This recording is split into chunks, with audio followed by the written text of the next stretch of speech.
बच्चों आज का हमारा टॉपिक है अलंकार। जैसे कि आपका एग्ज़ाम डेट आ चुकी है, निकल चुकी है, करीब है, तो अलंकार से 4 नंबर में पूछा जाता है।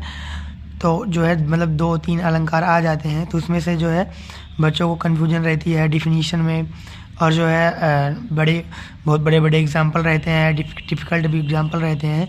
तो हमने आपको जो है अलंकार की पूरी वीडियो बना दी है, जिसमें आपको हम अलंकार के प्रकार और जो है एकदम सिंपल उदाहरण, एक लाइन से ज़्यादा उदाहरण नहीं रहेंगे, एकदम सिंपल वे में उदाहरण आपको बताएंगे, जिससे आपको 4 नंबर फिक्स हो जाएंगे और आपको जो है अलंकार में कोई दिक्कत कन्फ्यूज़न नहीं होगी। आइए देखते हैं आज अलंकार की हम डिफिनीशन देख लेते हैं कि काव्य की शोभा बढ़ाने वाले तत्वों को हम अलंकार कहते हैं। ठीक है, अलंकार हमारा 2 शब्द से मिलकर बना होता है। अलम का अर्थ होता है आभूषण, ठीक, और दूसरा कार का मतलब होता है करना, मतलब जिस प्रकार से स्त्रियां आभूषण पहनकर अपना श्रृंगार करती हैं, उसी प्रकार से अलंकार होता है। अगर बच्चों जैसे कि आपको यहाँ 12th में या 10th में नहीं पूछा जाएगा, लेकिन अगर आप कंपटीशन लेवल पे इस वीडियो को देख रहे हैं तो उसमें पूछ लिया जाता है कि अलंकार का उपसर्ग क्या होता है, तो हमारा अलंकार का उपसर्ग होता है अलम। ठीक, आइए देखते हैं इसके टाइप्स। अलंकार हमारे 2 प्रकार के होते हैं मुख्यतः, शब्दालंकार और अर्थालंकार। ठीक, शब्दालंकार जब हिंदी साहित्य में शब्दों के माध्यम से चमत्कार सौंदर्य उत्पन्न होता है तो वहाँ शब्दालंकार होता है। ठीक, शब्दालंकार जो है हमारे मेन रूप से 3 प्रकार के होते हैं। ठीक, उसमें से हम जो एग्जाम पॉइंट ऑफ व्यू से इम्पॉर्टेंट है, ठीक, अनुप्रास अलंकार, यमक अलंकार, सलेश अलंकार।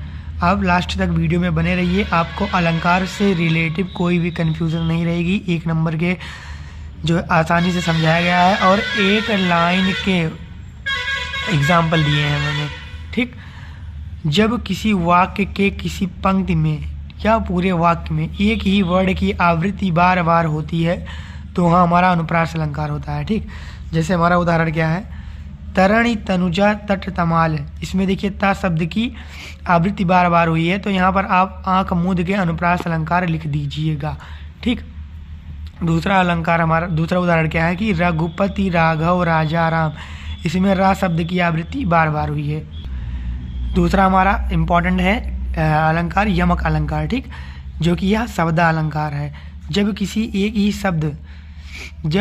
एक ही शब्द 2 या 2 से अधिक बार आए, किसी वाक्य में एक ही शब्द 2 या 2 से अधिक बार आए, परंतु प्रत्येक बार उनका अर्थ जो है वो हमारा अलग अलग हो, तो वहाँ पर हमारा यमक अलंकार होता है। ठीक, उदाहरण में देख लीजिए, कनक कनकते 100 गुनी, माँ दकता अधिकाय, व खाए बौराए नर, व पाए बौराए। ठीक, इसमें कनक शब्द 2 बार आया है। एक कनक का अर्थ है सोना, मतलब धातु, दूसरा कनक का अर्थ है धतूरा। अगर आदमी या मनुष्य ज़्यादा सोना पा जाएगा तो भी वह पागल हो जाएगा, और अगर धतूरा खा लेगा तो वह निश्चित ही पागल हो जाएगा। दूसरा उदाहरण हमारा क्या है कि काली घटा का घमंड घटा। देखिए 1 लाइन का उदाहरण है, काली घटा का घमंड घटा। यहाँ पे घटा शब्द 2 बार आया है। एक घटा का अर्थ है कि जब मौसम में पर्यावरण से जब काले बादल छा जाते हैं तो उसे हम काली घटा कहते हैं। ठीक, दूसरा हमारा घटा मतलब कम होना, किसी चीज़ की कमी होने को हम जैसे कहते हैं कि ये घट गया है। ठीक, तीसरा हमारा शब्दालंकार क्या है, श्लेष अलंकार। जब कोई एक शब्द एक ही बार आवे परंतु उसके अर्थ हर बार अलग अलग हों, वहाँ हमारा श्लेष अलंकार होगा। आइए उदाहरण देखते हैं, रहीमन पानी राखिए, बिन पानी सब सून, पानी गए ना उबरे और मोती मानस चून। देखिए यहाँ पानी शब्द बार बार आया है, जिसका प्रत्येक बार अलग अर्थ अलग अलग है। जब पानी का हम जो है मोती के संबंध में जो है बताएंगे तो हमारा चमक होगा, पानी का मोती से संबंध है चमक के रूप में, और पानी का मनुष्य के लिए बताएंगे तो सम्मान और मर्यादा, और पानी का चून, जो चून खाने वाला होता है ना, ये गुटखा के साथ वो, तो जब हम चून जो है जब बाजार से खरीद के लेके आते हैं तो वो जो है पत्थर के रूप में मिलता है, फिर उसमें हम पानी डाल देते हैं तो उसकी जो है मुलायम हो जाता है। ठीक है, तो पानी का चून के संबंध में क्या आता है, मुलायम से संबंध है। आइए अब हम आपको अर्थालंकार, जो कि अर्थालंकार हमारे भी 3 प्रकार के होते हैं। जब किसी साहित्य में अर्थ के माध्यम से चमत्कार उत्पन्न होता है, सौंदर्य उत्पन्न होता है, तो वहाँ अर्थालंकार होता है। हम एक ही वीडियो में आपको जो है शब्दालंकार, अर्थालंकार पूरे डाउट क्लियर कर देंगे और एग्जाम्पल एकदम एक लाइन का देंगे। बहुत ही ईजी वे में आपको समझाएंगे, कोई भी डाउट नहीं रह जाएगा। अगर वीडियो आपको अच्छी लगेगी तो लाइक कर दीजिएगा, सब्सक्राइब कर दीजिएगा चैनल को अगर नए होंगे, और कमेंट कर दीजिएगा। ठीक, आइए हम देखते हैं अर्थालंकार। पहला हमारा है उपमा अलंकार। उपमा अलंकार का शाब्दिक अर्थ क्या है? तुलना करना। जहाँ पर उपमेय का उपमान से तुलना की जाती है। अब तुलना किससे किससे करेंगे? किन्हीं दो वस्तुओं में, गुणों में कर सकते हैं, आकृति में करेंगे, स्वभाव में करेंगे, आदि वस्तुओं में करेंगे, तो वहाँ पर हमारा उपमा अलंकार होता है। जैसे कि पीपर इपात सरसिमन डोला। ठीक, उदाहरण हमारा है पीपर इपात सरसिमन डोला। अब यहाँ पर जो पीपल का पत्ता है उसकी तुलना हमारा जो है मन से किया गया है, और जो हमारी मन की तुलना है उसका हमारा जो हमारा मन है उसकी तुलना हमारा पीपर के पत्ते के समान की गई है। ठीक है, जिस प्रकार पीपर का पत्ता डोलता है।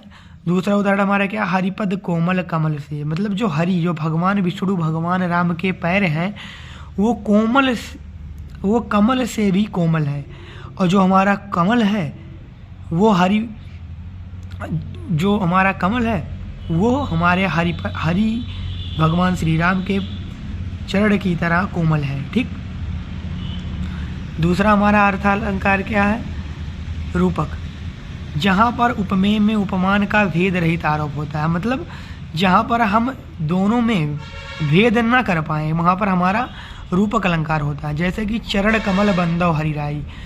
ये जो चरण कमल है, चरण कमल बंदव हरिराई। ठीक, जो श्री कृष्ण जी के चरण है वो कमल के समान है, और जो उनके जो कमल है वो श्री कृष्ण जी के कमल के समान है। मतलब दोनों में भेद रहित आरोप है, हम भेद नहीं ज्ञात कर सकते हैं, वहाँ पर हमारा रूपक अलंकार होगा। तीसरा और हमारा आखिरी अर्थालंकार है उत्प्रेक्षा अलंकार।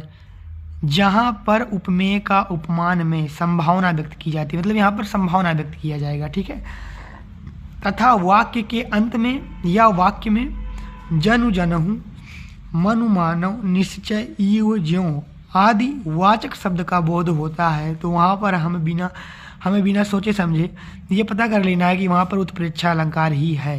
ठीक, अब आइए उदाहरण देखते हैं कि सोवत ओढ़ पीत पट श्याम सलोने गात मनहु नील मनहि शैल पर आपत परयो प्रभात। यहाँ पर आपको इस एग्जाम्पल से कुछ लेना देना नहीं है। इसमें आप देख लें कि वाचक शब्द मनहु आ चुका है, तो यहाँ पर हमारा निश्चय ही उत्प्रेक्षा अलंकार होगा।